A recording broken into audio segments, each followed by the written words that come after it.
Hey guys, welcome back. TJ here with Dead History, and welcome to our next Vice Presidential Series installment, part 2 today, taking a look at our 41st Vice President of the United States, Nelson Rockefeller. I'm here with a very special guest, Mr. Henry. Hello. How are you? I'm good. That's good, that's good. What do you got? Only about a month of school left, right? Yes. That's awesome. So how does that feel? Good. Yeah? Well, only a month left. That's pretty crazy. And I mean, it's hard to believe that we started this channel November of 2020. November of 2020, just to have some fun, just to show the photos of gravesites and such. Yeah. And now we've gone through an entire presidential and vice presidential series, because today is the last. And that's kind of hard to believe, don't you think, Henry? Yeah. I mean, think about it. We've gone through every president and every vice president for the most part.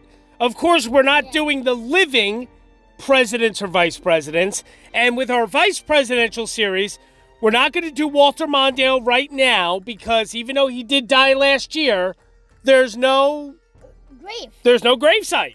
He was cremated, we know that, but there's no gravesite. So, we're obviously centered here at Dead History around the gravesites. That's really the whole thing we do, right, Henry? Yeah. We go around, we travel, we see gravesites, we see birthplaces and all that stuff. The houses they lived in, Yes.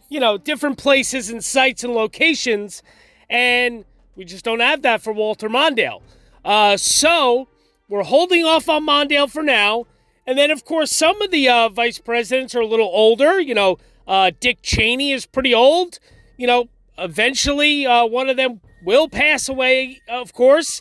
And then once they have a gravesite, we'll go do a vice presidential video on them. Yes. So it's these series that we do, presidents, vice presidents, they're never over. They're just, they're over for now, we should say, right? Over for now. Yeah. And the only two series that will ever truly be over is Declaration signers and U.S. Constitution signers. All those guys are already dead. Exactly. 100% correct. Yes. Because all those guys are already long dead. So there's no waiting for somebody new, because there's no new signer of the Declaration. No. It's already done. So there you go. So keep that in mind. Now listen, Henry and I have some cool things coming up. Some live streams coming up. Like I said, live stream with Dr. Thomas Balcerski. Him and I are going to be grading all of the U.S. vice presidents, giving them a grade based on their time in office as vice president, their contribution to the administration, all that stuff. So him and I are going to be doing that. Then there's going to be another live stream with me and Kurt Dion of Kurt's Historic Sites. And him and I are going to be grading all the vice president grave sites.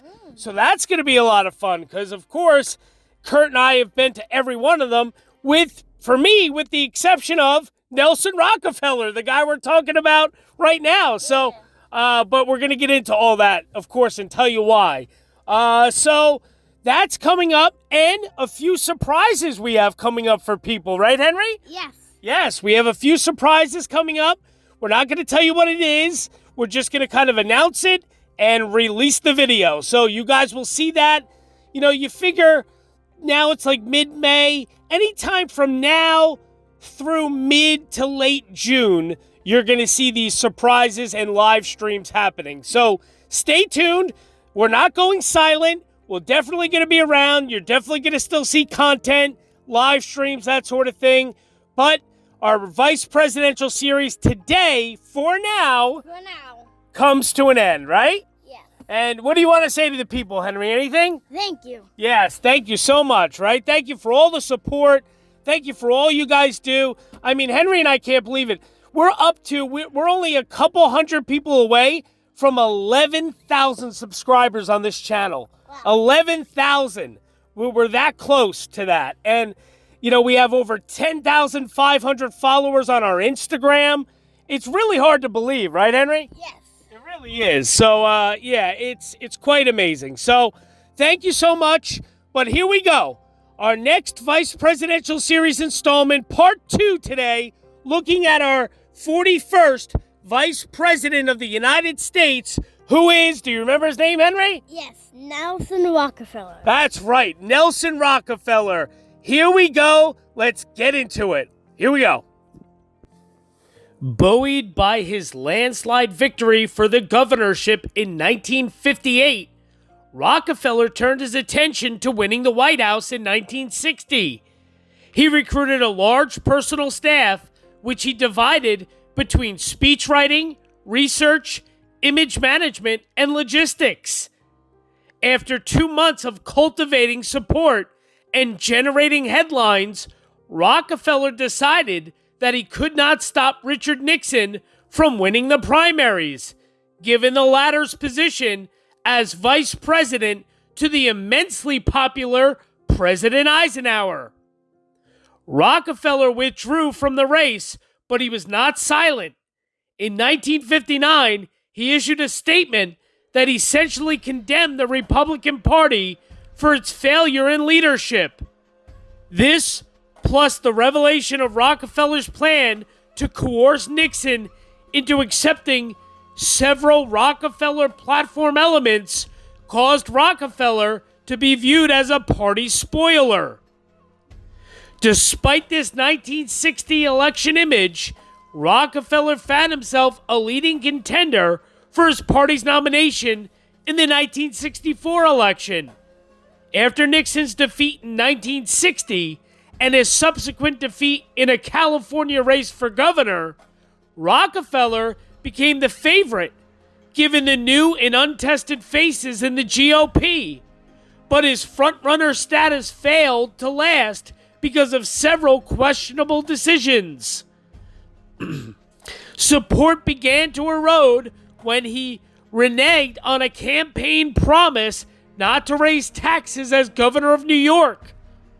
His support continued downward when he attacked the Republican Party's conservative right in an attempt to associate himself with the civil rights issue. Finally, he angered the morally concerned citizenry when in 1962 he divorced his wife after 3 decades and 14 months later married a woman 19 years his junior. Margaretta Fittler Murphy, nicknamed Happy, was a 36-year-old divorcee who appeared to have given up her own 4 children to indulge her romance with Rockefeller. When the votes were counted, Rockefeller had lost the chance for the presidency again. Rockefeller's third try at the presidency in 1968 also proved abortive. As that presidential election neared, Rockefeller assured his supporters in February of 1967 that he would run again. However, he stunned them weeks later when he formally declared that he would not seek the nomination. The events of late March and early April worked to lead Rockefeller back into the race. President Lyndon Johnson refused to seek another term, and Martin Luther King Jr. was assassinated, with the ghettos in many major cities erupting in turmoil as a result.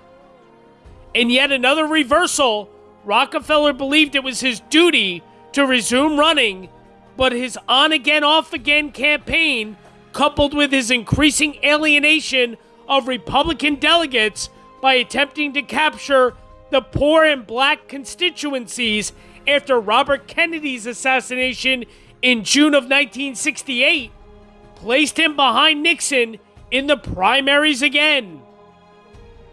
Rockefeller's governorship and bids for the presidency did not prevent him from continuing his service to the presidency.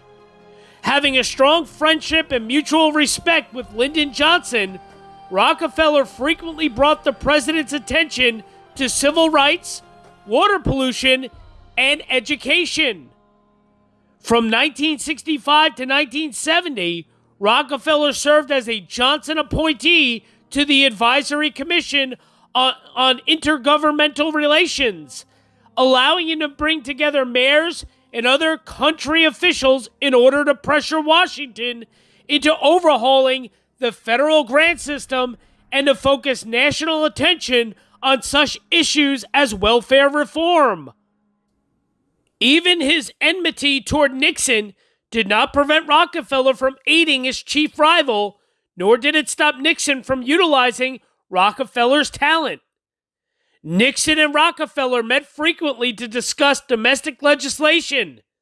When Nixon asked Rockefeller to undertake a special mission to develop a successful U.S. policy toward Latin America, Rockefeller accepted.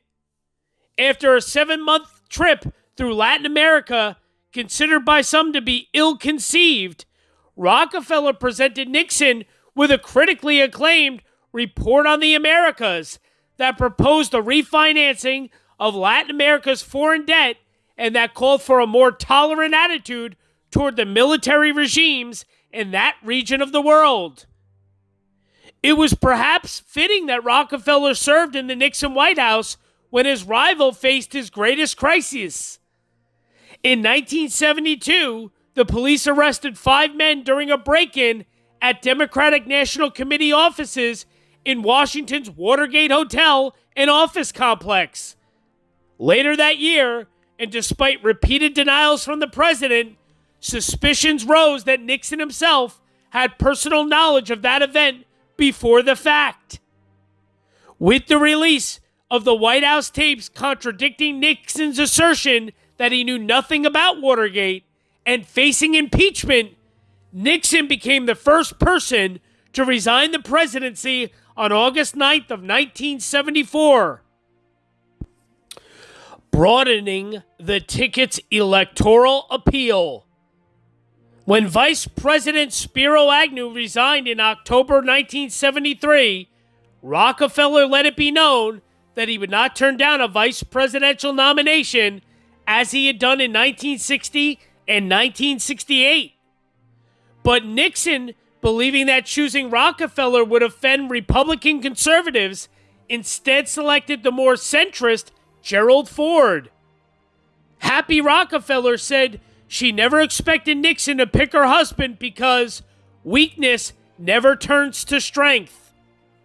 That December, Rockefeller resigned after 14 years as governor to give his long-serving lieutenant governor, Malcolm Wilson, a chance to run for the office as the incumbent. Rockefeller then devoted his attention to the newly created Commission on Critical Choices for America, which many expected he would use as a vehicle to run for the presidency in 1976. Rockefeller was firmly convinced that Nixon would never resign, but events proved him wrong. In August of 1974, when Gerald Ford assumed the presidency and prepared to appoint his own vice president, Rockefeller and George Bush headed his list of candidates. Bush, a former Texas congressman and chairman of the Republican National Committee, was the safer, more comfortable choice. But Ford believed in a balanced ticket. In 1968, Ford had urged Nixon to select New York City's liberal Republican mayor, John Lindsay, as his running mate. Weighing the assets and deficits, Ford acknowledged that Rockefeller was still anathema to many conservatives. Still, the new president believed that the New Yorker was well qualified to be president, would add executive expertise to the administration, and would broaden the ticket's electoral appeal if they ran in 1976. Also, by selecting as strong a man as Rockefeller, Ford would demonstrate his own self-confidence as president. Robert Hartman, one of Ford's closest aides, asked Rockefeller why he had accepted the vice presidency now after turning it down before. It was entirely a question of there being a constitutional crisis and a crisis of confidence on the part of the American people, Rockefeller replied. I felt there was a duty incumbent on any American who could do anything that would contribute to a restoration of confidence in the democratic process and in the integrity of government. Rockefeller also reasoned that while Ford, as a former member of Congress, understood the congressional legislative side of the issues, he as governor had mastered the executive administrative side, and that together they can make an effective team. Although fully aware of the limitations of his office and recognizing that he was just not built for standby equipment, Rockefeller had accepted because Ford promised to make him a partner in his presidency. With Vice President Gerald Ford's ascension to the presidency, Rockefeller immediately became the subject of speculation regarding Ford's choice for his vacated office. However, the New York governor was not the president's first choice.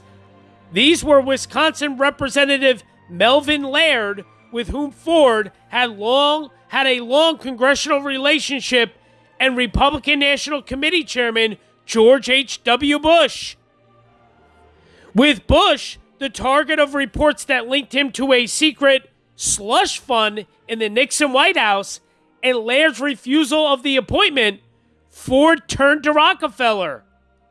In spite of Rockefeller's reluctance to be the vice president and his current work with the Commission on Critical Choices for Americans, an organization that he created in 1973 to brought together the best minds of the time to address the problems facing the country, he believed it was his duty to work with the untried president to alleviate the economic and social problems facing the nation. Number 1 achievement. The media applauded the selection. After berating Nixon for picking Ford, reporters praised Ford's appointment of a man of national stature. The New York Times called it a masterly political act, and Newsweek congratulated Ford for adding a dollop of high style to his homespun presidency. Time observed that President Ford felt secure enough to name a dynamic personality as vice president. Ford basked in his accomplishment. In November, when reporters asked him what he considered the top achievements of his first 100 days as president, Ford replied, number 1, nominating Nelson Rockefeller. Yet nomination was only half the process, for the 25th Amendment to the Constitution required confirmation by both houses of Congress. Democrats and some conservative Republicans relished the prospect of opening the books on the private finances of one of the nation's wealthiest families. Even President Ford expressed fascination with the details as they emerged. Can you imagine, he said privately, Nelson lost $30 million in 1 year and it didn't make any difference. After the shocks of Watergate and the revelations that Agnew had taken kickbacks, it was reassuring to have a vice president too rich to be bought.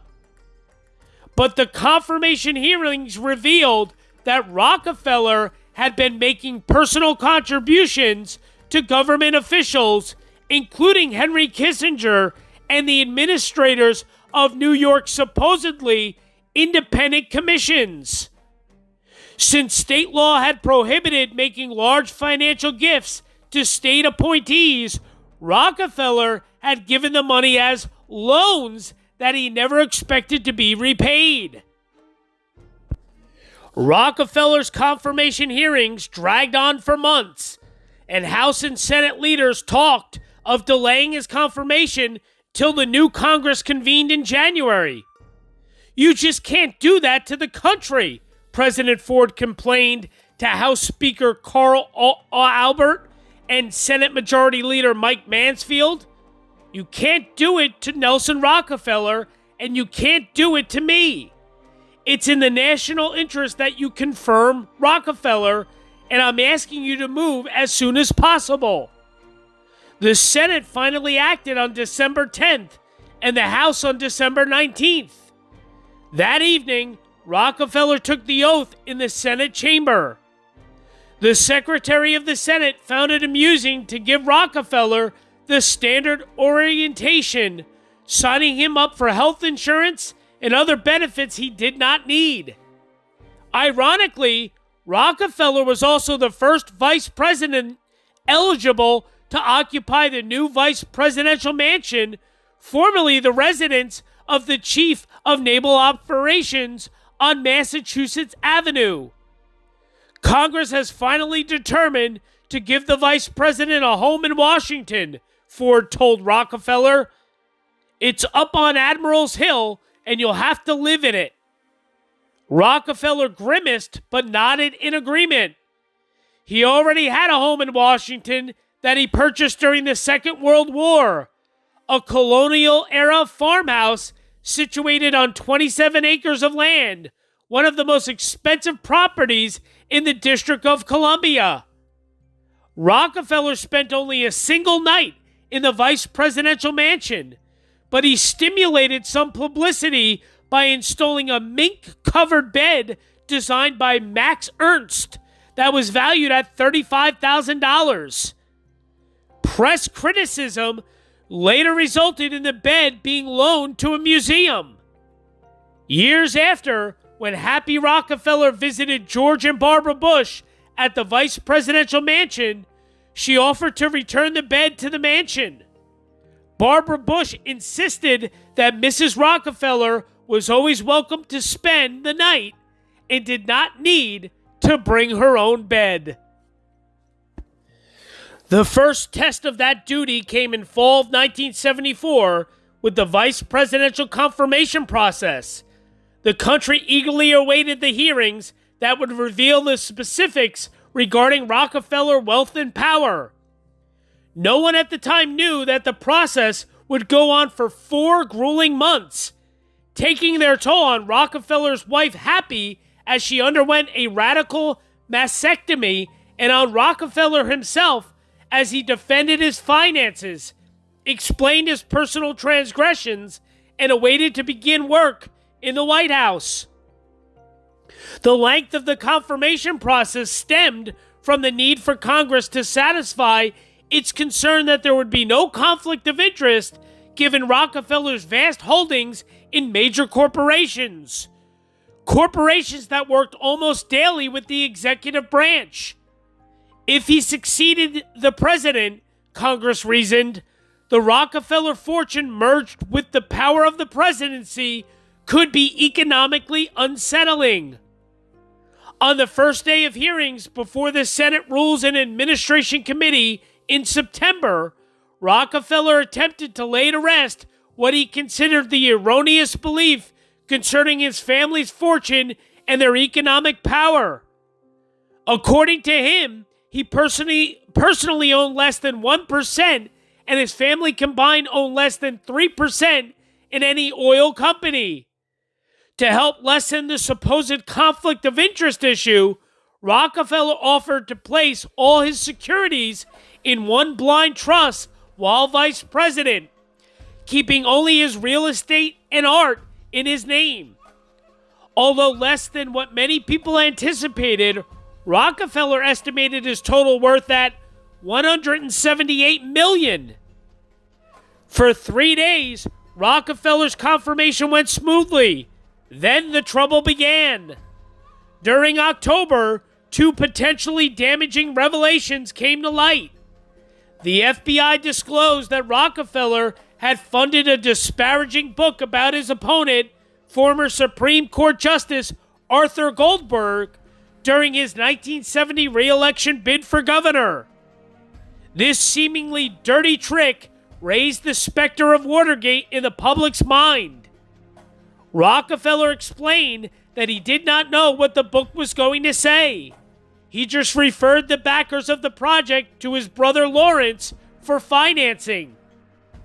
Rockefeller admitted that he had made a hasty error and he apologized to his former opponent. The Senate concluded that Rockefeller was only guilty of poor judgment. The second revelation involved large financial gifts and loans Rockefeller had given to New York State officials while he was governor. On this point, Rockefeller made no apologies. To him, his gifts reflected no more than the respect and admiration he felt for many of those officials. In addition, Rockefeller maintained that these gifts could not be bribes because the recipients were already working for him. The Senate committee disliked Rockefeller's practice but found no evidence of any wrongdoing. With the Senate's vote of 90 to 70 to confirm and the House's vote of 287 to 128 in favor, Rockefeller officially became vice president on December 19th of 1974. The vice president has traditionally undertaken certain tasks, and Rockefeller's vice presidency was no different. As a vice president, Rockefeller presided over the Senate. He learned that there, unlike in the New York State legislature, the Senate would not meekly bow before him.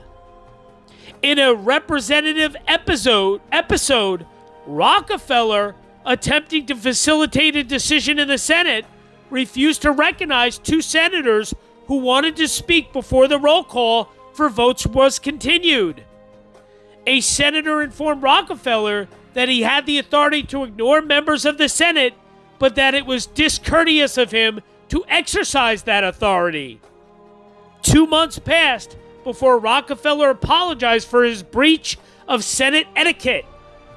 Rockefeller also toured foreign countries on goodwill missions and traveled throughout the United States promoting the administration. For example, regarding his tour of U.S. cities, Rockefeller made a series of speeches during the bicentennial year that acquainted Americans with the administration's concerns about the energy crisis, national health, and religion. Less than a full partner. Gerald Ford told the nation that he wanted his vice president to be a full partner, especially in domestic policy. Nelson, I think, has a particular and maybe peculiar capability of balancing the pros and cons and many social programs. And I think he has a reputation and the leadership capability, Ford explained.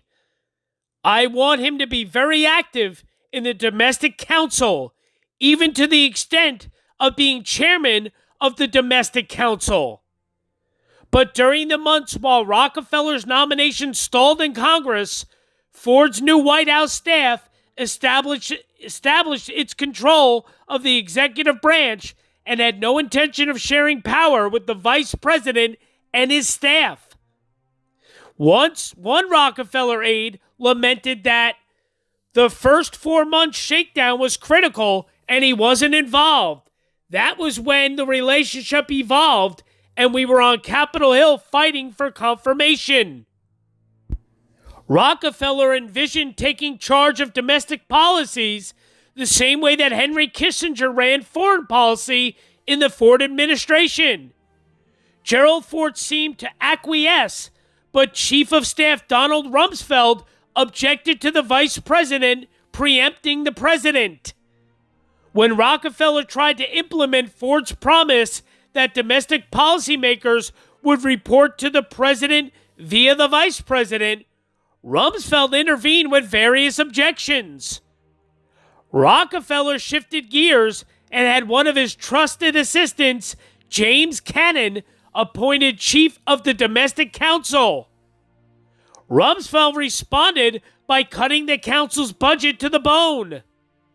Rockefeller then moved to develop his own policies independent of the domestic council.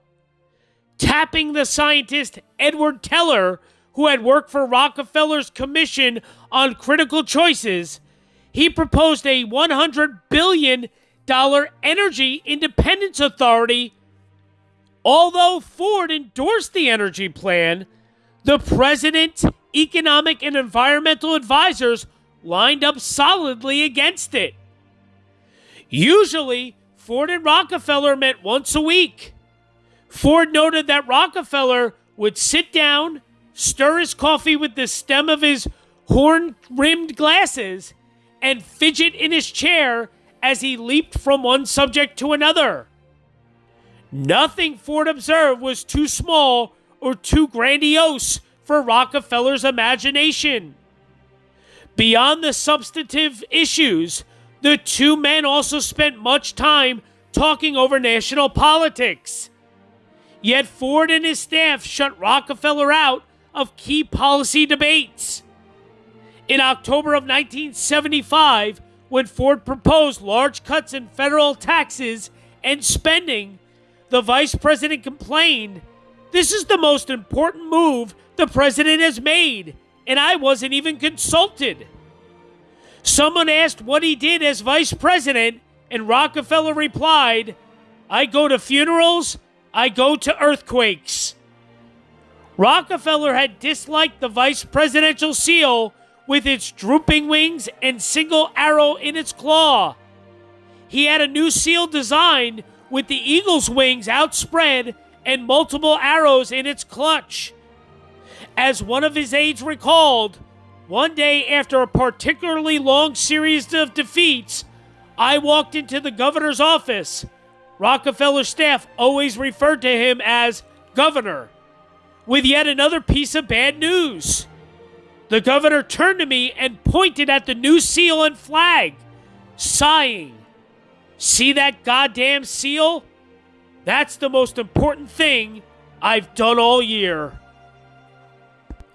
Other traditional vice presidential duties included membership on several national commissions. As chairperson of the Commission on CIA Activities within the United States, Rockefeller investigated whether any of the CIA's activities were illegal and beyond the scope of its charter. The National Commission on Productivity and Work Quality sought to increase the productivity and morale of the American worker. The Commission on the Organization of Government for the Conduct of Foreign Policy worked to clarify the relationship between the legislative and executive branches regarding foreign policy making. Finally, as chairperson of the President's Panel on Federal Compensation, Rockefeller developed recommendations that would make compensation practices fair to both the employees and the public. For Rockefeller, however, commission work took too much time away from cultivating a central role in the Ford White House and in developing program policies. Contrary to vice presidential tradition, Rockefeller wanted a substantive policy role, so he preferred his assignment as vice chairman of the Domestic Council as the panel chairman responsible for achieving the nation's energy independence, and as the chairman of an advisory group whose task was to establish a White House Science Advisory Unit. The Domestic Council had been created to evaluate domestic programs, to integrate them for maximum efficiency, and to determine how they could be funded. Under John Ehrlichman's direction during the Nixon administration, the Domestic Council became such a powerful entity that it dominated the domestic cabinet secretaries and involved itself in departmental program activities. With the Watergate scandal and Ehrlichman's resignation, the council found its power severely limited. In addition, the newly created Economic Policy Board, the EPB, and the Energy Resources Council, the ERC, overlapped responsibilities with the Domestic Council, creating the potential for further weakening of the council's power. From this weakened position, Rockefeller hoped to establish the Domestic Council to a prominent position regarding domestic matters. He first proposed to become the council's executive director, but this met with strong opposition. Not only did President Ford's legal advisors publicly conclude that it was legally impossible for Rockefeller to hold the vice chair and executive director's position simultaneously, but White House coordinator Donald Rumsfeld privately informed Rockefeller that he and he alone would be responsible for the paper flow to and from the president. Unable to maneuver himself into the coveted position, Rockefeller proposed that two of his associates, James Cannon and Richard Dunham, assume the roles of executive directive and deputy directory, respectively. His new proposal similarly agitated the White House staff. Rumsfeld countered by proposing his own nominee for the executive directorship and lobbied his choice to President Ford. Angered by Rumsfeld's actions, Rockefeller sent a memo to the president stating that he would withdraw from the domestic council if his proposal was not met. To prevent a major division in his administration, Ford backed Rockefeller. With his associates in place, Rockefeller worked next to regain the domestic council's position over the EPB and the ERC. To that end, the vice president called for and got those offices to agree to become part of the council's task force to establish long-range goals for the administration regarding social programs and subordinate their power to Rockefeller's unit. Rockefeller, however, failed to achieve control over the domestic council, as it had been created to serve the president's needs, not the vice president's. As a result, Cannon, Rockefeller's associate, made it clear that as executive director, he worked for and gave his loyalty to Ford. Furthermore, when Ford offered Deputy Director Dunham the opportunity to chair the Federal Power Commission, he accepted. Rockefeller had lost the means to control the council and so largely withdrew from it. Rockefeller's involvement with the domestic council did not mark the end of his attempt to influence domestic policy programs. He believed that he could still direct those policies with the authority he derived from the vice president's office. Rockefeller began by establishing a group to review the nation's social programs and by getting that group recognized by the domestic council. This latter action ensured the legitimacy of the review group as more than a Rockefeller operation. With this authorization, Rockefeller's group developed detailed proposals concerning economic growth, resource development, and human welfare, and for improving the national infrastructure.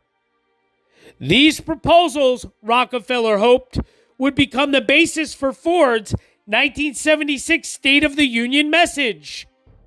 A few months before that message, however, Ford announced a budget cut that would all but destroy any chance of the review group's proposals from being accepted. Daunted but not defeated, Rockefeller instructed the group to revise its proposals to meet the new budget limitations. The vice president then sent a memo to the president that outlined the group's revised recommendations. Sensing the futility of having his proposals accepted, Rockefeller officially withdrew from the domestic council in December of 1975. Just as Rockefeller had guessed, less than 1 month later, Ford's State of the Union address contained not one of his recommendations. An impervious Senate. Vice President Rockefeller found the Senate equally impervious to his desire to exert leadership. In January of 1975, when the post-Watergate Congress met, the expanded liberal ranks in the Senate moved to amend Rule 22 to reduce from 2/3 to 3/5 of the senators the number of votes needed to invoke cloture and end a filibuster. Minnesota Democratic Senator Walter Mondale introduced the amendment, and Kansas Republican James Pearson moved that the chair place before the Senate a motion to change the cloture rule by a majority vote. When the Senate took up the matter in February, Senate Democratic Majority Leader Mike Mansfield raised a point of order that the motion violated Senate rules by permitting a simple majority vote to end debate. Instead of ruling on the point of order, Vice President Rockefeller submitted it to the Senate for a vote, stating that if the body tabled the point of order, he would be compelled to interpret that action as an expression by the Senate of its judgment that the motion offered by the senator from Kansas to end debate is a proper motion. The Senate voted 51-42 to table Mansfield's motion, in effect agreeing that Senate rules could be changed by a simple majority vote at the beginning of a Congress. The Senate, however, adjourned for the day without actually voting on the resolution to take up the cloture rule change. The leaders of both parties then met and determined that they disagreed with this procedure, which they felt had set a dangerous precedent. The leadership therefore devised a plan to void the rulings of the chair and revise the cloture rule in a more traditional manner. More than a week later, in early March, the Senate voted to reconsider the vote by which the Mansfield point of order had been tabled and then agreed to Mansfield's point of order by a majority vote. A cloture motion was then filed and agreed to, 73-21, after which the Senate adopted a substitute amendment introduced by Senator Robert C. Byrd, which specified that cloture could be invoked by a 3/5 vote on all issues except changes in the rules, which would still require a 2/3 vote. In making this his controversial ruling, Rockefeller had notified the Senate parliamentarian that he was making the decision on his own, contrary to the parliamentarian's advice. As parliamentarian emeritus Floyd Riddick observed, certainly it was contrary to the practices and precedents of the Senate, and I think that is why the leadership under Mr. Mansfield as majority leader wanted to vitiate in effect all of the statements made by the vice president and come back and do it under the rules, practices, and precedents of the Senate. On another occasion, as presiding officer, Rockefeller tried to break a filibuster by declining to recognize Senator James Allen of Alabama and William Brock of Tennessee, and instead ordering the roll call to proceed. Senator Barry Goldwater challenged him, but Rockefeller replied, "It says right here in the precedents of the Senate, the chair may decline to respond. The chair may decline to answer a parliamentary inquiry." "That is correct," Goldwater countered. "That is what it says, but I never thought I would see the day when the chair would take advantage of it." Later, Rockefeller apologized for any discourtesy he may have shown the Senate by this incident. "If I make a mistake, I like to say so." Another controversial episode in Rockefeller's quest to direct domestic policy involved his proposal to create a federal energy development corporation to aid in making the nation energy independent. In early 1975, Ford warned the nation that it was too dependent on importing foreign oil to meet its rising energy demands. The process by which the nation could achieve energy independence intrigued Rockefeller, and he set his staff to the task of determining how that could be done. After months of investigation, Rockefeller presented to Ford his proposal for the creation of the Energy Resources Finances Corporation, the ERFCO. According to the vice president, ERFCO would act as a federally sponsored corporation to stimulate the private sector to generate investment needed to help the administration achieve its goals regarding energy independence. Those goals included oil imports reduction and energy technology and resources development to make the United States a leading supplier of the world's energy needs. Opponents of Rockefeller and ERFCO informed the president that the corporation would not solve the energy problem and that its broad power would be disruptive to the investment community. Their doubts caused Ford to hesitate in authorizing ERFCO, but not to deny it outright.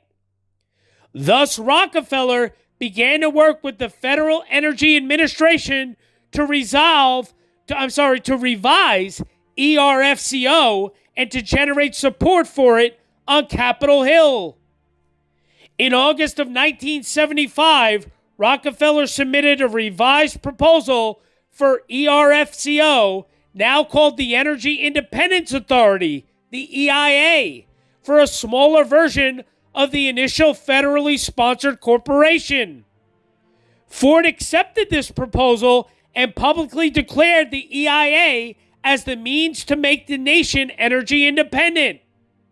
To promote the EIA, Rockefeller became one of only 3 vice presidents to appear in the Senate to give congressional testimony in its behalf.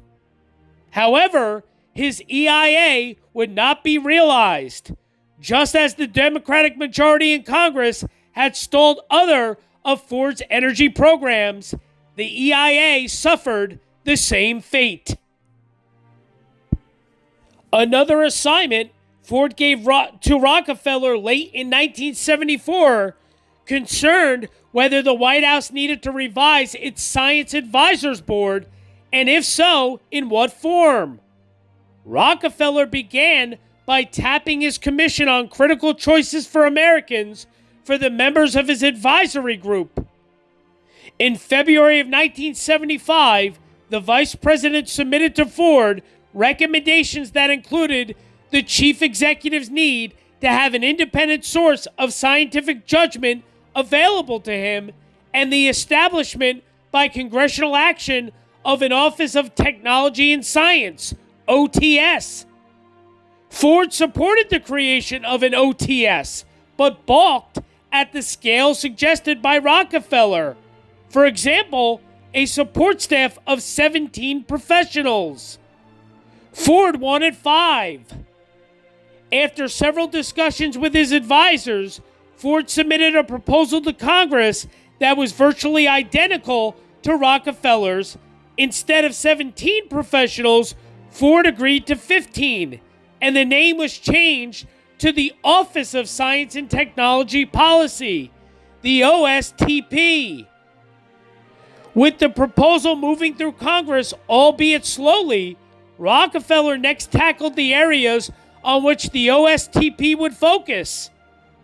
Rockefeller recommended to Ford that he be allowed to bring together a contingent from the scientific community that would advise the OSTP on anticipated advances in technology and on technology policy and their effect on economic growth. Ford approved the recommendation. In early May of 1976, Ford signed the National Science and Technology Policy Organization and Priorities Act into law, which created the OSTP within the executive office, establishing its director as a presidential advisor on matters of science and technology, who also sat on the Domestic Council. Essentially, Rockefeller took an assignment that called only for recommendations regarding the reestablishment of the White House's Science Advisory Union and expanded that unit's scope and influence. Rockefeller's dual position as a White House staff assistant and as the vice president gave him the ability to push beyond the limits usually associated with each individual role. In the former position, he prepared and developed various proposals that were adopted as administrative initiatives. With his latter position, he generated support for those initiatives in Congress and in the private sector.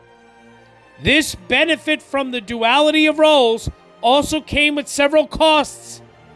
First, the number of assignments given to and personally undertaken by Rockefeller strained his ability to give adequate attention to any of them. And despite the vice president's ability to surround himself with the most capable people, he found himself extended as never before. Second, Rockefeller's domestic policy development and the zeal he showed in attempting to push past any opposition threatened senior White House staff so much that Rockefeller's ideas were resisted in varying degrees regardless of their merit. Third, Rockefeller's understanding with Ford that the president wanted an active vice president proved illusory. Rockefeller learned that Ford was unwilling to redefine the vice presidential role in domestic policy development until Rockefeller threatened to withdraw from an active role on the domestic council. Investigating the CIA. President Ford also sought to use Rockefeller to head off a Senate investigation of the Central Intelligence Agency. In December of 1974, the New York Times reporter Seymour Hersh published an expose of CIA spying on anti-war activists that constituted domestic activities in violation of the CIA's charter.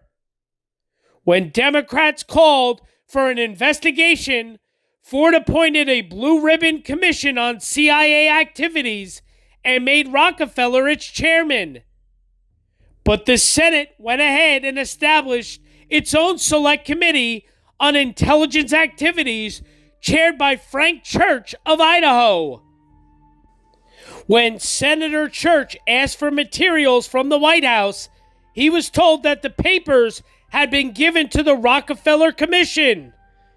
When the senator demanded the papers from Rockefeller, the vice president declined to provide them on the grounds that only the president could grant access to the papers. One Church aide called Rockefeller absolutely brilliant in denying them access in a friendly manner. He winked and smiled and said, "Gee, I want to help you, but of course I can't. Not until we've finished our work and the president approves it," said Senator John Tower, vice chair of the committee. "We were very skillfully finessed." The CIA assignment put Rockefeller in the crossfire between critics and defenders of the agency. Whether his report was critical or lenient, it was sure to draw fire. Rockefeller himself had a long involvement in CIA matters dating back to the Eisenhower and Nixon administrations, when he served on panels that oversaw the highly secret agency. Yet even Rockefeller seemed unprepared for the revelations that the intelligence agency had plotted the assassinations of foreign leaders.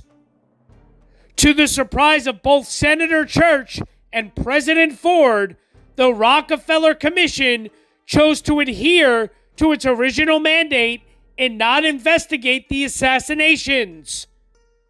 The panel turned those records over to the Senate committee, allowing Rockefeller to extricate himself from a difficult situation. What successes Rockefeller won during his 25 months as vice president came at perhaps the greatest cost. His constant clashes and frequent frustrations with key personnel in the Ford White House won him virtually no friends and no allies. So when the Ford camp looked to the 1976 election, it decided that the president would be better off without Rockefeller. Ford approached Rockefeller and explained that he was not asking Rockefeller to withdraw from the Republican ticket, but that if he did, some problems might be eliminated. On November 3rd of 1975, ever vigilant to his duty for the nation, Rockefeller agreed. Despite his dismissal from the ticket, the vice president continued to do his job dutifully.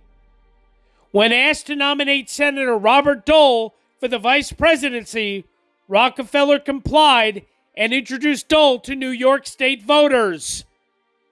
But Rockefeller's acquiescence was short-lived.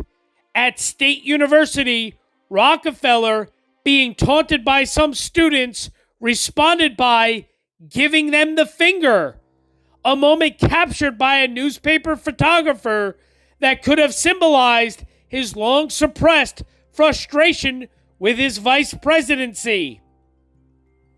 Once again, a private citizen, in January of 1977, Rockefeller withdrew from active involvement with politics and busied himself with various private enterprises over the next 2 years. He created the Nelson Rockefeller Collection Incorporated to market reproductions of his artwork, started a second company to publish books regarding his artwork, and remade his property at King Ranch in Texas into a jungle by stocking it with exotic African animals.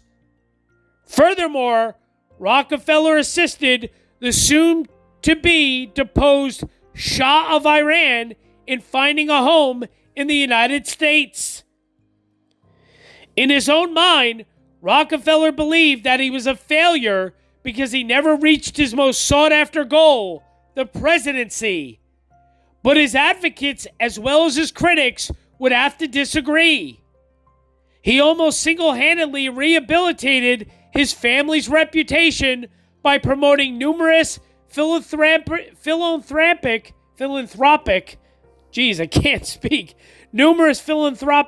causes in the Rockefeller name, aided several chief executives in developing U.S. foreign and domestic agendas that still influence the country today, governed the most politically and socially complex state in the country, and did so successfully, and left a legacy that few people could ever hope to repeat.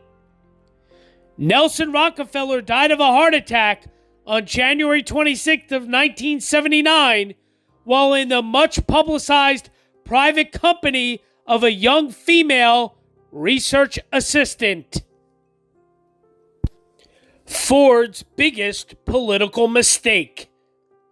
In the fall of 1975, President Ford determined to run for election and appointed Howard Bo Calloway of Georgia as his campaign manager. Ford did not consult Rockefeller until the day he announced the choice. Calloway immediately began spreading the word that Rockefeller was too old and too liberal and too much of a detriment to the ticket. Some administration officials believed that Donald Rumsfeld wanted the vice presidential nomination for himself and hoped that his humiliation would encourage Rockefeller to remove himself from contention. President Ford was given opinion polls that showed 25% of all Republicans would not vote for him if Rockefeller remained on the ticket. Ford's advisors complained that Rockefeller was not a team player and that he had been a commuting vice president, flying weekly to New York where his wife and sons had remained. Still, Rockefeller hung on doggedly patching up his difference with Barry Goldwater and making public appearances in the South to prove, as he said, that he did not have horns. After one rally in South Carolina, a Republican leader conceded that the vice president had changed some minds from hell no to no. When it became clear that former California Governor Ronald Reagan would challenge Ford for the Republican nomination, Ford reluctantly resolved to jettison Rockefeller. Putting the situation to him, Ford insisted that he was just telling him the facts, not what to do. Rockefeller, however, had been in politics long enough to know that he was being asked to leave gracefully. He announced that he would not be a candidate for vice president the following year. Although he publicly insisted that he jumped without having been shoved, privately he told friends, "I didn't take myself off the ticket, you know. He asked me to do it." Rockefeller's withdrawal, along with Ford's clumsy firing of Defense Secretary James Schlesinger, replacing him with Donald Rumsfeld, became known as the Halloween Massacre. It resulted in a plunge in Ford's popularity, and polls that showed Reagan leading him for the Republican nomination. Southern Republicans largely deserted the president for Reagan, causing Rockefeller to comment that he had made a mistake in withdrawing when he did. "I should have said in that letter, when Bo Calloway delivered to you the Southern delegates, then I'm off the ticket." Ford responded, "You didn't make the mistake. We made the mistake." Dumping Rockefeller embarrassed Ford as much as it did Rockefeller.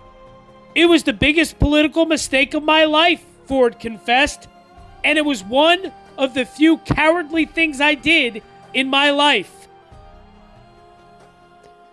Despite being dropped, Rockefeller still wanted to be a major player. Before the Republican convention in 1976, he even proposed taking over as White House Chief of Staff to help boost morale and public confidence. At the convention, Rockefeller delivered the large New York State delegation of Ford, participated in the choice of Senator Robert Dole as Ford's running mate, and placed Dole's name in nomination. He campaigned hard for the Republican ticket in the fall. At one stop in Birmingham, New York, hecklers provoked the vice president into making an obscene gesture back at them. Photographs of the vice president giving the finger were widely reprinted as a symbolic act of signing out of politics. Leaving office in January of 1977, Rockefeller retired from politics and devoted his last 2 years, he died on January 26th of 1979, to other interests, primarily in the arts. He always insisted that he had understood full well what he was getting into when Ford offered him the vice presidency.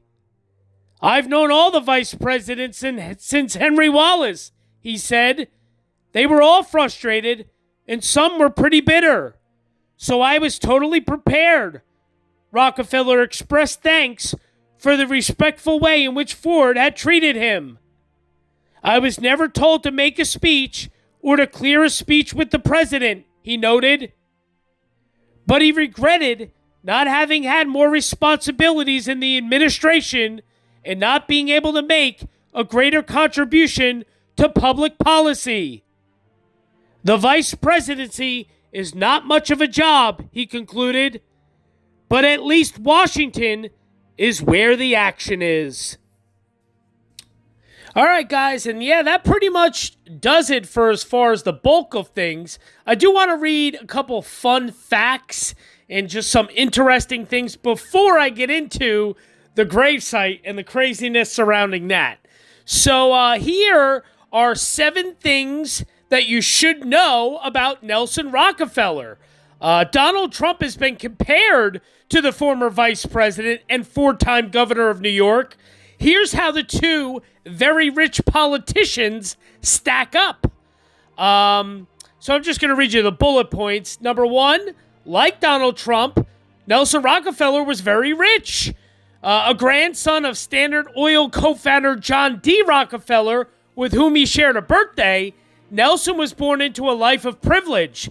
Estimates put the family's personal holdings and trust at $1.3 billion in 1974 when he became vice president. Think about that. 1974, $1.3 billion. Imagine what it's at now. Henry in the background there. Two, unlike Donald Trump, Nelson Rockefeller had both business and public service experience. After graduating from Dartmouth, he worked for organizations connected to his family: Chase National Bank, Creole Petroleum, which was a subsidiary of Standard Oil, Rockefeller Center, where he began serving as president at the age of 29, and the Museum of Modern Art. President FDR appointed Nelson Rockefeller coordinator of Inter-American Affairs in 1940. 4 years later, FDR made him Assistant Secretary of State for American Republic Affairs.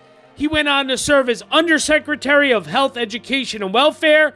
And then, like I said, Governor of New York 4 times for 4 terms. And now number 3...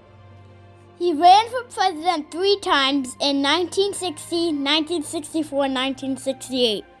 Yeah, very good, Henry. Very cool. And what does that say right there? Rocky became his nickname. He lost each race. Yep, Rocky became his nickname. He lost each race. Number 4, he didn't run for vice president, but was appointed to the office. Gerald Ford, who was elevated to the presidency after Richard Nixon's resignation following the Watergate scandal, tapped him for the job. 5, Rockefeller's selection was controversial and it had to be confirmed by the Senate. This myth about the power which my family exercises needs to be brought out into the light, Rockefeller argued at one of his Senate confirmation hearings. It just does not exist. I've got to tell you, I don't wield economic power. After nearly 4 months of hearings, a delay largely due to his immense wealth, and the Rockefeller was confirmed. He was, however, a lame duck vice president since Gerald Ford replaced him on the 1976 re-election ticket. Number 6, this is an interesting one, Henry. His son Michael disappeared in New Guinea. Yeah.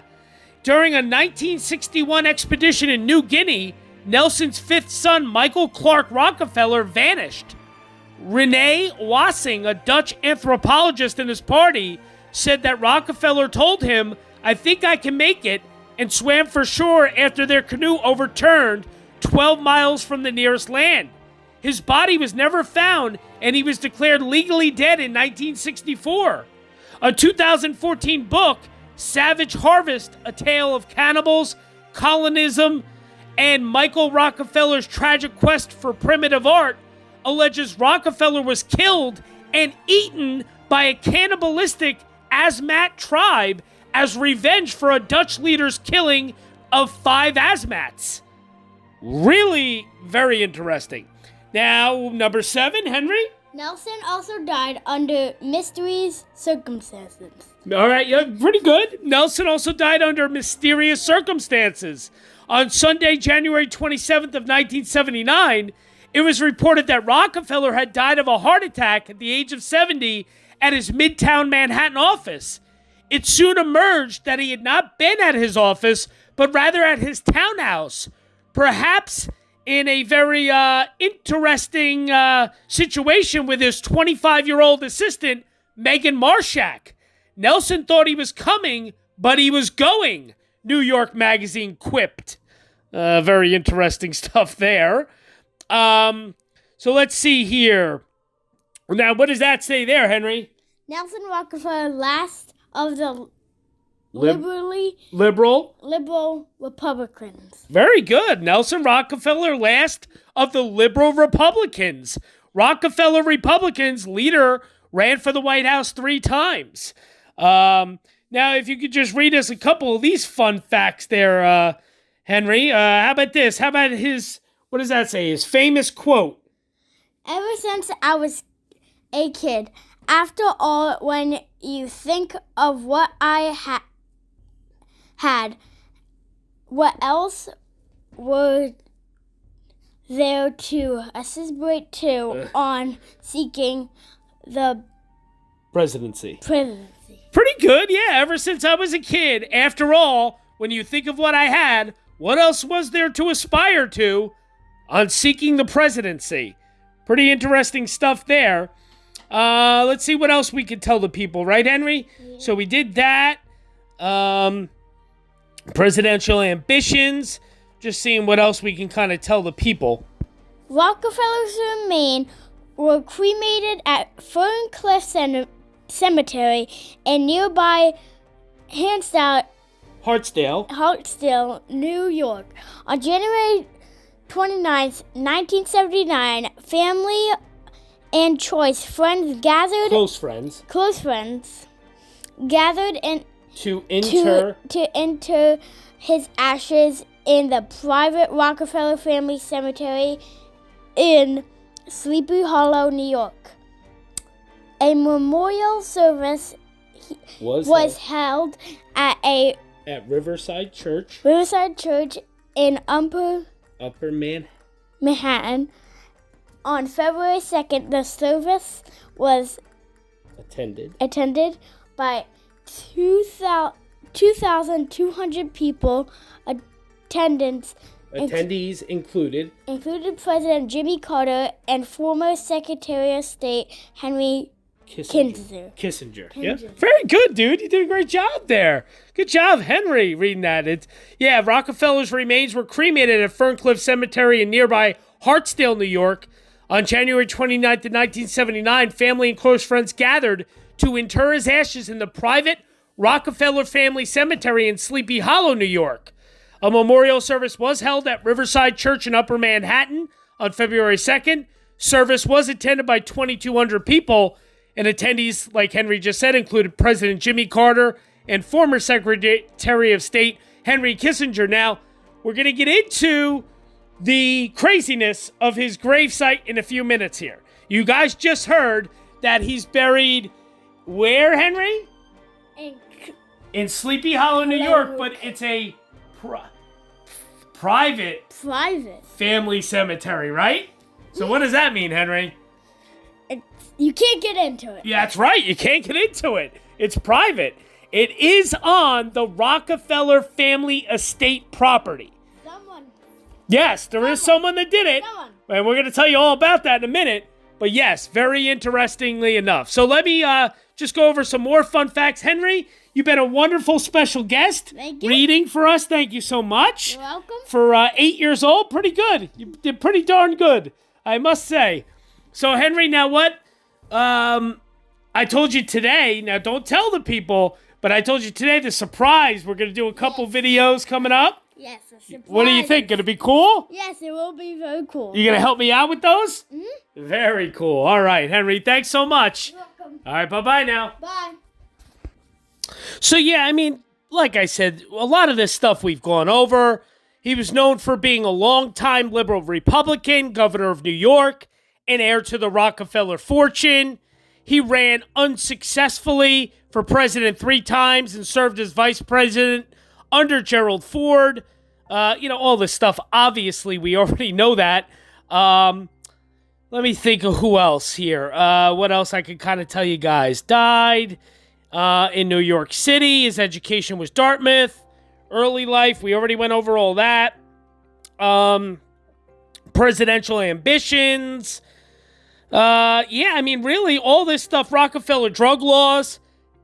As New York endured a heroin epidemic and a crisis over drug use and associated crime, Rockefeller advocated for tougher drug laws with mandatory sentences even for dealing small amounts of drugs. The laws were passed and over time were seen as a major mistake, greatly increasing the state's prison population while not doing much to curb underlying problems of drug abuse.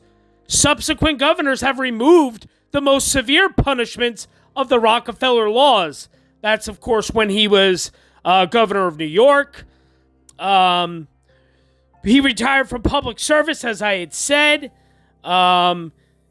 He devoted himself to his vast art holdings. He was working on a book about his art collection. Fatal heart attack. At the time of his death, he was with the 25-year-old female assistant, which led to endless tabloid rumors. Rockefeller's political legacy was mixed. He steered New York State for a generation, and by any measure was a very influential governor.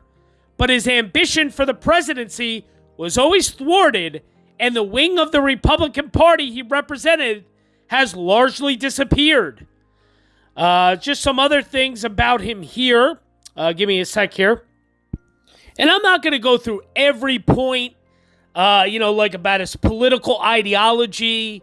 I know there was one book that said Rockefeller was not committed to any ideology. Rather, he considered himself a practical problem solver, much more interested in defining problems and finding solutions around which he could unite support sufficient to ensure their enactment in legislation than in following either a strictly liberal or strictly conservative course. So, he was a Republican, but he was a liberal Republican. He was kind of a middle of the road. I almost consider him almost kind of like an independent. When you really look at his political views, he had a lot of very liberal political leanings that were very liberal-minded and very progressive even. But then he had some very staunch conservative, Republican-type views. So I think he was kind of middle of the road, in my opinion. Almost kind of like an independent, almost. Philanthropy and art patronage. Of course, served as chairman of the Rockefeller Center. He and his four brothers established the Rockefeller Brothers Fund. He served as a trustee for the Museum of Modern Art. All this kind of stuff. He was very big into art. He even did art himself. He commissioned Master Santiago Martinez Delgado to make a canvas mural for the Bank of New York City in Bogota, Colombia. This ended up being the last work of the artist as he died while finishing it. All these sorts of things with him, with art and that sort of thing. He founded the Nelson Rockefeller Collection Incorporated, the NRC, which was an art reproduction company. All this kind of stuff. His personal life, on June 23rd of 1930, Rockefeller married Mary Todd Hunter Clark. They had 5 children: Rodman Clark Rockefeller, Ann Rockefeller, Stephen Clark Rockefeller, and twins Michael Clark Rockefeller and Mary Rockefeller. Michael Rockefeller disappeared in New Guinea. He is presumed to have drowned while trying to swim to shore after his dugout canoe capsized. Nelson and Mary Rockefeller were divorced in 1962. On May 4th of 1963, Rockefeller married Margaretta Large Happy Fittler. They had 2 sons together, Nelson Aldrich Rockefeller Jr. and Mark Fittler Rockefeller. With his first wife, Rockefeller had lived at the 3 top floors at 810 Fifth Avenue. After his divorce and second marriage, Mary Rockefeller kept the top 2 floors of the triplex apartment. The apartment was expanded by purchasing a floor of 812 Fifth Avenue. The 2 spaces connected via a flight of 6 steps.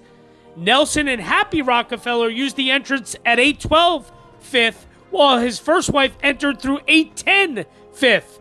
They remained married until his death, him and Happy. Rockefeller engaged in numerous extramarital affairs during his marriages. His first wife resented his adultery, which was one of the main reasons for their divorce. Rockefeller convinced his first wife early in the marriage that they should live separate lives but stay married for the sake of public appearances and the children. There has been speculation surrounding Melinda Fittler Murphy, who was born in 1960, the youngest daughter of Happy Rockefeller and Dr. James Slater Murphy, with many in the Rockefeller inner circle believing her to be Nelson Rockefeller's daughter. In his diary, Rockefeller intimate Ken Ryland used a tone of knowing irony when mentioning Melinda, putting the word stepfather in quotes. Ellen, the wife of Wally Harrison, the architect and Rockefeller confidant, claimed that Melinda's parentage was an open secret among Rockefeller associates. Rockefeller was a patient of famous psychic Edgar Cayce. Of course, his death, he died on January 26th of 1979 from a heart attack. 2 years and 6 days after departing the vice presidency, he was 70 years old. An initial report incorrectly stated that he died at his desk in his office at Rockefeller Center. However, the report was soon corrected to state that Rockefeller actually had the fatal heart attack at another location, a townhouse he owned at 13 West 54th Street. The heart attack occurred in the late evening in the presence of Megan Marshak, a 25-year-old aide. After Rockefeller suffered the heart attack, Marshak called her friend, news reporter Ponchita Pierce, to the townhouse. Pierce phoned an ambulance approximately an hour after the heart attack. There's a lot of speculation surrounding the death. The circumstances of Rockefeller's death led to widespread speculation regarding a possible adulterous relationship between Rockefeller and Marshak. Marshak had worked for Rockefeller when he served as vice president, had relocated to New York and continued to work for him after his term as vice president ended, and had received financial assistance from Rockefeller in purchasing and furnishing a condominium several doors down from his Manhattan townhouse. In a PBS documentary about the Rockefeller family, longtime Rockefeller aide Joseph E. Persico said, "It became known that Rockefeller had been alone with a young woman who worked for him in undeniably intimate circumstances, and in the course of that evening had died from a heart attack." Rockefeller's 4 oldest children issued a statement saying that they had conducted their own review, that they believed their father could not have been saved, and that all those who tried to help had acted responsibly. Neither Marshak nor the family has ever commented publicly on the circumstances surrounding Rockefeller's death. The family would not consent to an autopsy. In 2017, the New York Daily News stated that following Rockefeller's death, it wasn't long before Johnny Carson could start drawing laughs merely by uttering the words, Megan Marshak. And then, of course, kind of lastly, just legacy stuff, awards that are named after him. There's a Nelson A. Rockefeller Award. He received the Presidential Medal of Freedom. All sorts of things. I mean, there's a whole slew of awards he received and awards that are named after him. I'm not going to read all of them off. Memorials. There's the Nelson A. Rockefeller Center for Public Policy at Dartmouth. The Governor Nelson A. Rockefeller Empire State Plaza. Nelson A. Rockefeller Park in Battery Park, New York City. PS 121 in Brooklyn was renamed Nelson A. Rockefeller Elementary School after his death. There's, all sorts of different things. Buildings and parks that are named after and memorialize Nelson A. Rockefeller. Hey guys, how's it going? So, TJ here, of course. For some odd reason, this video did not record audio. So please bear with me. So I'm going to record audio over this. So what you're seeing first is the Sleepy Hollow Cemetery. The Sleepy Hollow Cemetery is up in Sleepy Hollow, New York. You can see where I'm zooming in. You'll see like the front entrance of the actual cemetery and that sort of thing. And you'll notice there's a road right in front of it. So yeah, and that road is Broadway. That is the main road right in Sleepy Hollow. Now, if you take Broadway and you just go all the way down past the Sleepy Hollow Cemetery. Sleepy Hollow Cemetery is public access. You see, like to the right, you can see a little bit in this video, me showing everything. So you're going to keep going way past. There's like a turnout you'll see that I show briefly. you're just going to keep going way past the Sleepy Hollow Cemetery on Broadway in Sleepy Hollow, New York, and eventually you're going to come up to it's a little bit down. It's probably half a mile down past the actual cemetery itself. Eventually, so you'll see, like, I zoom back out, you'll eventually see where I actually show a different entrance. So you're going to see that coming up here in a few seconds. It's still on Broadway. This road that you're seeing, that's still Broadway. That's still where you would get into the Sleepy Hollow Cemetery. But a little further past the Sleepy Hollow Cemetery on the right-hand side, you will see here coming up very, very shortly, you're going to see a very interesting-looking entrance that I'm about to show you. It has a wall, has a gate, and you're now seeing that probably right about now on the screen. So, of course, this entrance, you see the gate, you see the wall, you see the fence around it. It's got barbed wire fence. The fence goes all the way up. You can kind of see it. So it's very interesting, that's for sure. This fence, that is actually the entrance, one of the back entrances to the Rockefeller family estate property. So all of that wooded area is the Rockefeller family estate. So that is actually what you're seeing. All Rockefeller property. You can't get in there. There's no way to climb that.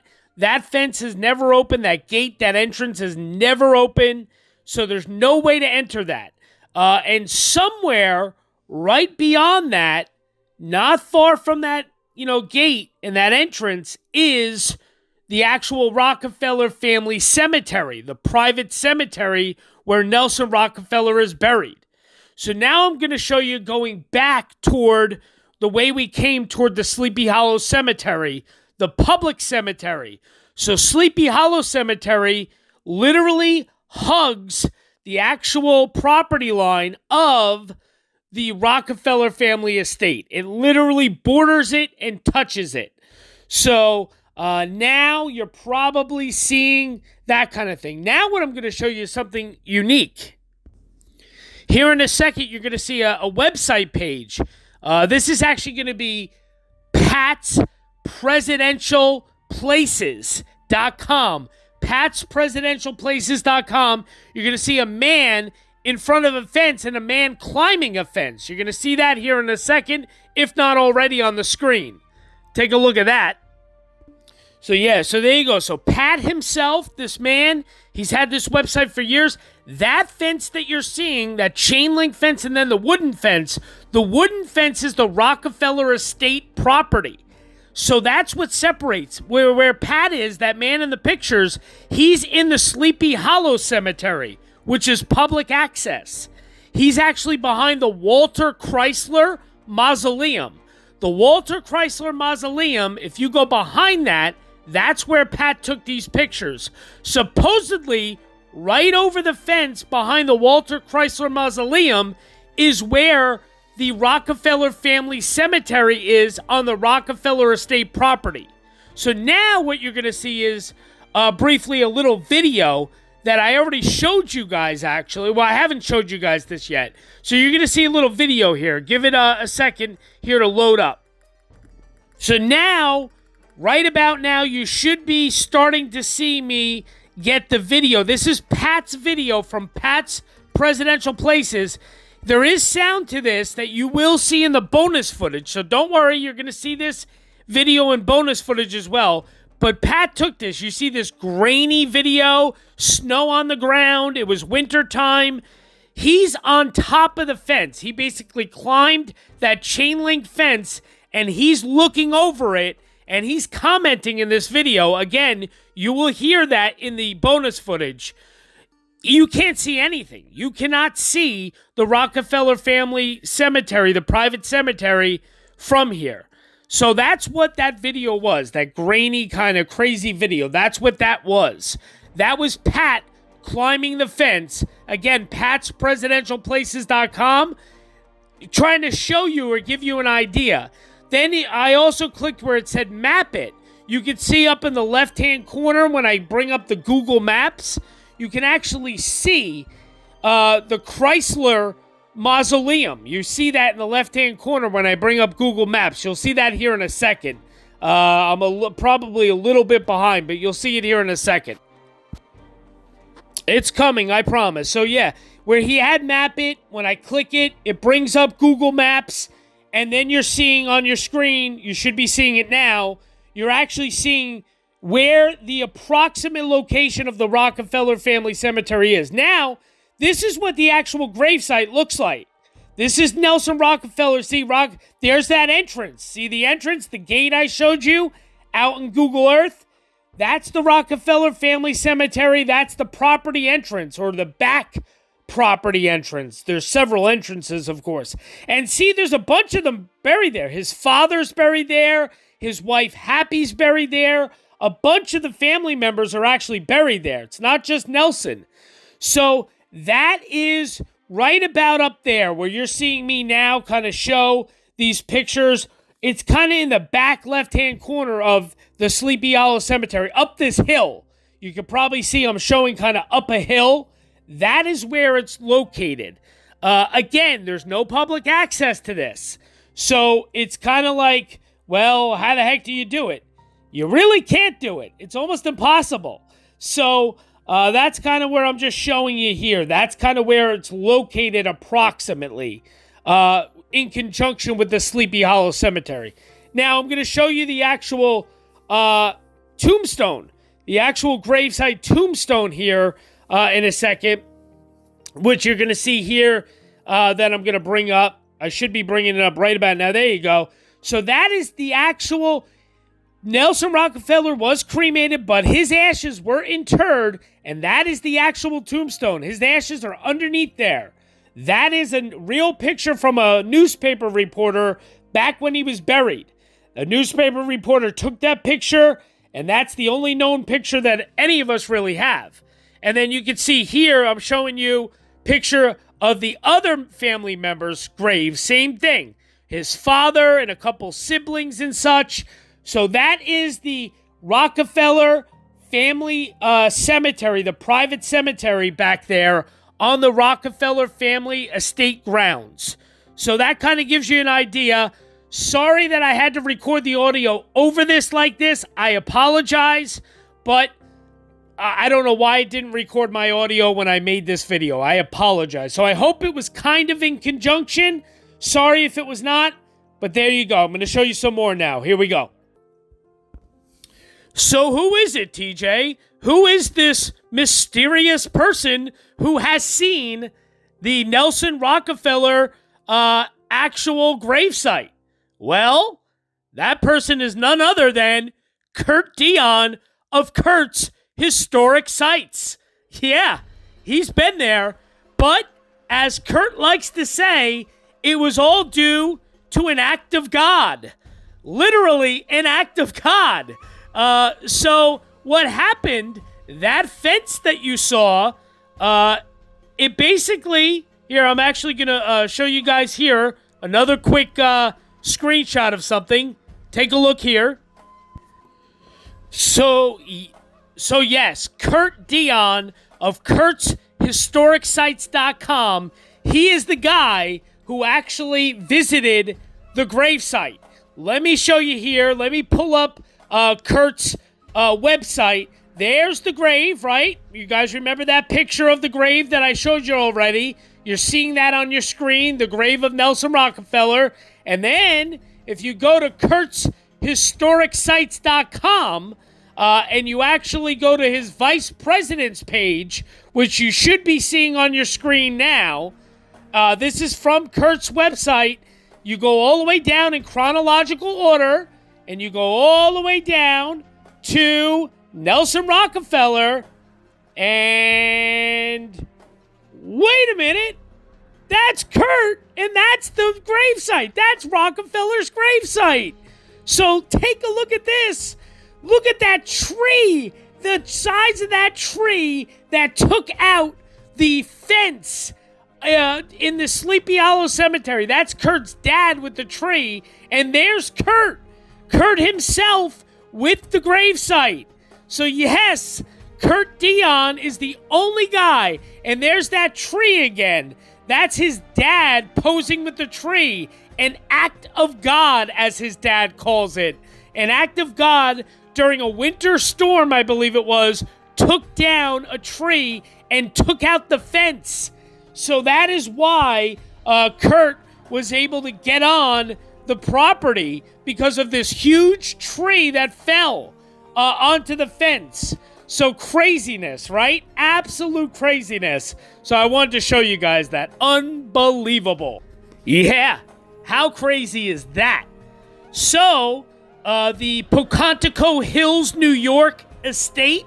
Pocantico Hills is basically, it's right there. It's is it Westchester? I think it's Westchester, actually. I think it's Westchester, New York. Or it's in Westchester County, I think. Maybe I'm wrong. Don't quote me on that. But the point is, Pocantico Hills, it's located overlooking the Hudson River, and it's right next to Tarrytown and Sleepy Hollow. So that is where the Rockefeller family estate, the Kaikut, I think it's Kaikut or Kaiket estate is. So yeah, it's definitely pronounced Kaiket. The Kaiket family Rockefeller estate. You're seeing pictures now, I'm sure, on your screen of the actually Kaiket estate and home and the grounds there. Now, this is open to public tours. I know right now the family estate is not open to public tours due to COVID. It's still closed. But that is the estate grounds where that family private cemetery is on. Now, you can't go, even during a tour. There's no tour of the cemetery. No one is allowed back there. As a matter of fact, they do have security on the estate grounds. They have 24-hour security and surveillance, and there has been people that I have talked to that have attempted to sneak onto the property, have been caught, and have been chased off the property. There's also been people who are very prominent people who have asked for permission from the Rockefeller family to go on to the property to see the actual estate and to see the family cemetery, and the Rockefeller family every time turns them down. So yeah, I mean, the Rockefeller family has long been known for not allowing anyone to go visit the private family cemetery on the grounds. But Kurt and his father, I think it was Kurt's father who called it an act of God, basically allowed them to go onto the property, amazingly enough. Now, I don't obviously have any photos. I mean, I'm showing you the photos that are public knowledge that you can see here of the gravesite. You're seeing those on your screen. But in bonus footage, there actually is an interview with Kurt Dion himself for when he was on C-SPAN. So the C-SPAN interview with Kurt Dion, I am going to show you that in its entirety and let Kurt tell you in his own words about how this took place and what happened.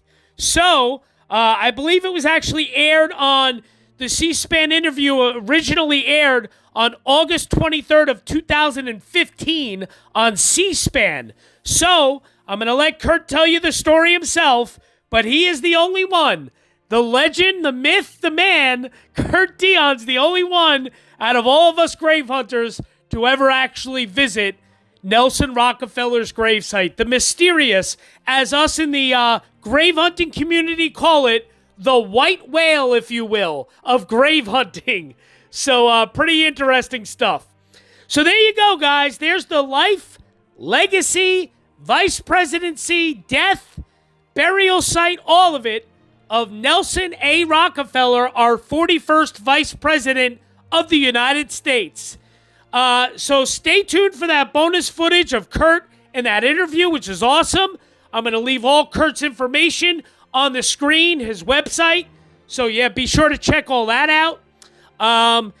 And yeah, that's pretty much it, guys. Our vice presidential series, for now, coming to a close. But stay tuned. We have a lot coming down the way, so stay tuned for it. We're looking forward to bringing you a new series soon enough and a lot more content right around the corner. Thank you so much for all the support. Thank you for all you guys do. Comments, questions, everything. Subscribes. Cannot thank all of you enough. Thanks so much. Hope you enjoyed this. Hope you enjoyed our vice presidential series. And yeah, here we go, guys. We'll see you down the way, hopefully real soon. Bye-bye now. Take care.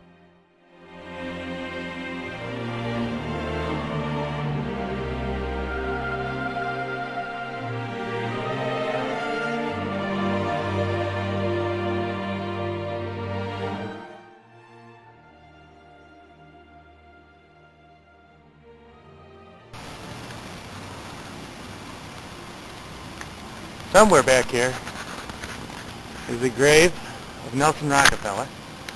I'm not really having a good time seeing through the trees, but here we are in Sleepy Hollow Cemetery, and it's back behind the mausoleum of Walter Chrysler, and it's back in here somewhere.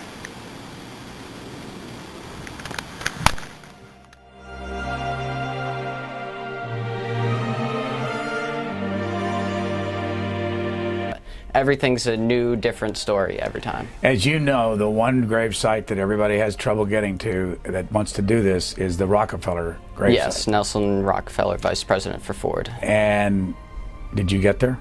Yes, I did in May of 2010. I was able to get that. How did you do it? Well, as my father likes to describe it, it's an act of God.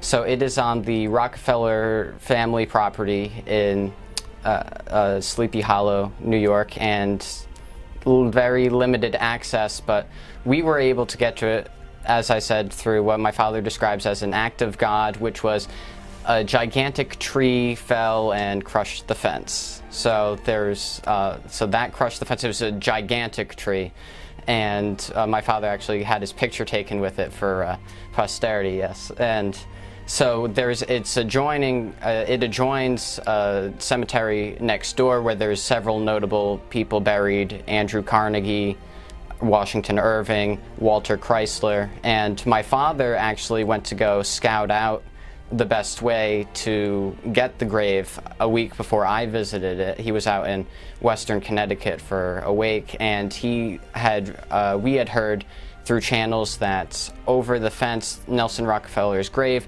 was sort of near the Walter Chrysler mausoleum, but just on the other side. My father walked farther down the perimeter of the cemetery and saw that this gigantic tree had fallen, crushed the fence. He went in and actually saw Nelson Rockefeller's grave and decided that he would have to get me there fairly quickly after that. We went the next week, and I was able to get it. But for clarification, my father abstained from going to a different vice presidential burial site. So he also went to Nelson Rockefeller's, but he did not go to Henry Wilson's in Natick, Massachusetts. So that's what sets me apart. Just for your benefit, so that you can be the only one? It was not intentional at the time. I went there with my mother on the way to a Boston Red Sox game, and then afterwards it just worked out that way. So that he decided to abstain from going to that one entirely. On your website, you have connections to other websites, and there's a picture on there of a fellow that's trying to climb the fence at the Rockefeller, yes, but doesn't get. He didn't get in there. No, he did not. So we were the only ones that we believe at this point were willing to go the extra mile. As I'm presently internship ends tomorrow with the U.S. Capitol Historical Society, and recently we put on a dinner honoring the House Ways and Means Committee, and I had a chance after the dinner to talk with the new committee chair, Paul Ryan, and we discussed that, and I said how I was possibly the only one who's visited all 66 graves. It came up about Rockefeller, and he said, oh, is it on private family property? How did you do it? And I said, oh, we had the connections. I didn't tell him that it was because the tree connected with the fence, but semantics.